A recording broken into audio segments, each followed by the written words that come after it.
إن الحمد لله وحده والصلاة والسلام على من لا نبي بعده وعلى آله وصحبه أجمعين فأعوذ بالله من الشيطان الرجيم قل سيروا في الأرض فانظروا كيف كان عاقبة المكذبين আল্লাহ সুবহানাহু ওয়া তাআলা বলেন কুল সিরু ফিল আরজ কুল আপনি তাদেরকে বলুন সিরু ফিল আরজ তারা যেন জমিন ভ্রমণ করে ফানদুরু এবং তারা যেন দেখে কাইফা কানা আকিবাতুল মুকাজ্জিবিন অস্বীকারীদের পরিণাম কিরূপ হয়েছিল।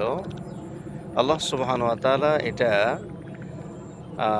ইমানদারদেরকে দেখে শিক্ষা নিতে বলেছেন। যেমন আমরা এই বলতে পারি জর্ডানের ডেড সি অর্থাৎ মৃত সাগর, সেখানে নূহ আলাইহিস সালাম কওমে লূত সমকামিতা করে মেয়ে রেখে তারা পুরুষে অন্যায় কাজ করে তারা আল্লাহর বিধানকে অস্বীকার করেছিল। আল্লাহ তাদেরকে এমনভাবে ধ্বংস করে দিয়েছে, সেই চিহ্ন আদৌ পর্যন্ত রয়েছে ডেড সি। আপনাদের টাকা পয়সা থাকলে আপনারা সেখানে গিয়ে ঘুরে আসুন, দেখবেন যে আশ্চর্য হয়ে যাবেন আপনি। অসাধারণ একটা জায়গা ডেড সি, জর্ডান।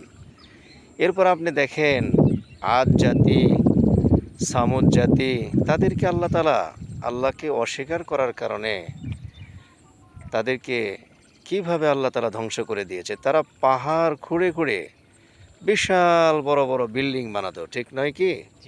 বিশাল বড় বড় পাহাড় খুঁড়ে তারা বাড়ি বানিয়েছিল। অনেক লম্বা, অনেক ইতিহাস, আসলেও সম্ভব না সংক্ষিপ্ত সময়ে। আপনারা সেই আদ জাতিকে কীভাবে ধ্বংস করেছে আল্লাহ, সেটা দেখে আপনারা শিক্ষা নেন। সামুদ জাতিকে আল্লাহ কীভাবে ধ্বংস করেছে সেটাও আপনারা শিক্ষা নেন। কোথায় যাব বলেন? সৌদি আরবে ওই যে একটি মেয়েকে দাহিয়াতুল কলব নামক একজন সাহাবী, তিনি তার মেয়েকে কি করেছিল? জীবন্ত হত্যা করেছিল। আল্লাহর নবীর নিকটে এসে কেঁদে বলেছিল যে ইয়া রাসূলুল্লাহ, আমি আমার মেয়েকে এমনভাবে হত্যা করলাম, সেটা আর কোনো দিন ভুলতে পারতেছি না। তো যাই হোক, আমি লম্বা ইতিহাস বলবো না, হাদিস বলবো না। আমার কথা হলো যে ওই জায়গাটা আদৌ পর্যন্ত আমি নিজে সৌদি আরবে সেই জায়গাটা দেখে এসেছি। সেই জায়গা আপনার আদৌ পর্যন্ত ওই জায়গাটা খালি হয়ে আছে।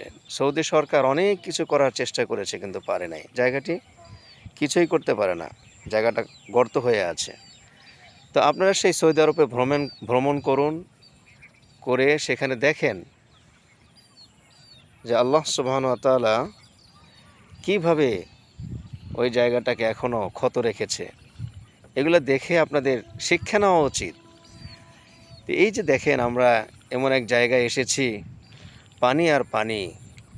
আমি প্রায় 70-80 বৎসরের মুরব্বীদেরকে জিজ্ঞেস করেছি যে এই যে কৈডাঙ্গা বিল, তাই না? এটা হলো এই যে এদিকে হলো ফলিমারা ব্রিজ, এই যে এদিকে দেখতে পাচ্ছেন, এটা হলো ফলিমারা ব্রিজ। এই যে এটা ফলিমারা ব্রিজ। হ্যাঁ, এটা জিজ্ঞেস করেছি যে এই যে কৈডাঙ্গা বিল, এত বড় বিল, এটা কিভাবে হয়েছে? বলছে আমরা এইভাবেই দেখেছি, আমার দাদার দাদা তারাও এইভাবে দেখেছে। আরে ভাই, একবার চিন্তা করে দেখুন তো যে এই জায়গাগুলো কিভাবে হলো, কে করলো, কে সৃষ্টি করলো?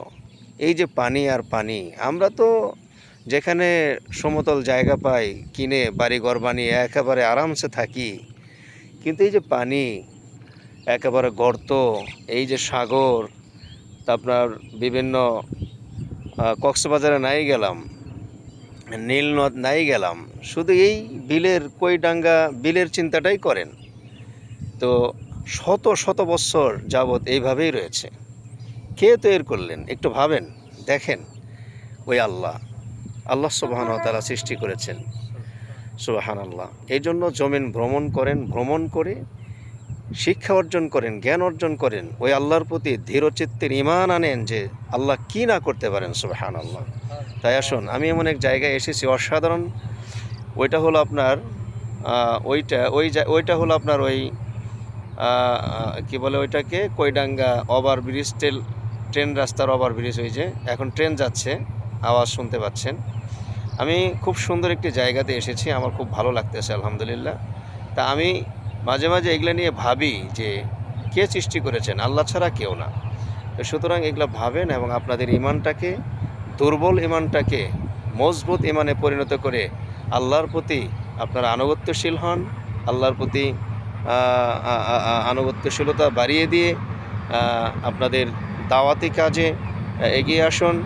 আল্লাহকে আমরা সদা সর্বদাই যেন স্মরণ করে দাওয়াতি কাজ করতে পারি। নিজে দাওয়াতি কাজ করব এবং পরিবার পরিজনদেরকে দাওয়াতি কাজের আঞ্জাম দেব, তাদেরকে বোঝাবো, তাদেরকে সলাতের কথা বলবো, ইবাদত বন্দেগীর কথা বলবো। তো যাই হোক, আল্লাহ সুবহানাহু ওয়া তাআলা আমাদেরকে পৃথিবীতে ভ্রমণ করে শিক্ষা নিতে বলেছেন। তা আমি আপনারা কমেন্টে জানাবেন এবং মন্তব্য বলবেন যে আমি যে আলোচনাটা করলাম, আপনারা যদি আপনাদের ভিতরে যদি কোনো ধরনের কোনো অভিজ্ঞতা থাকে আমাকে জানাবেন। আসসালামু আলাইকুম ওয়া রাহমাতুল্লাহি ওয়া বারাকাতুহু।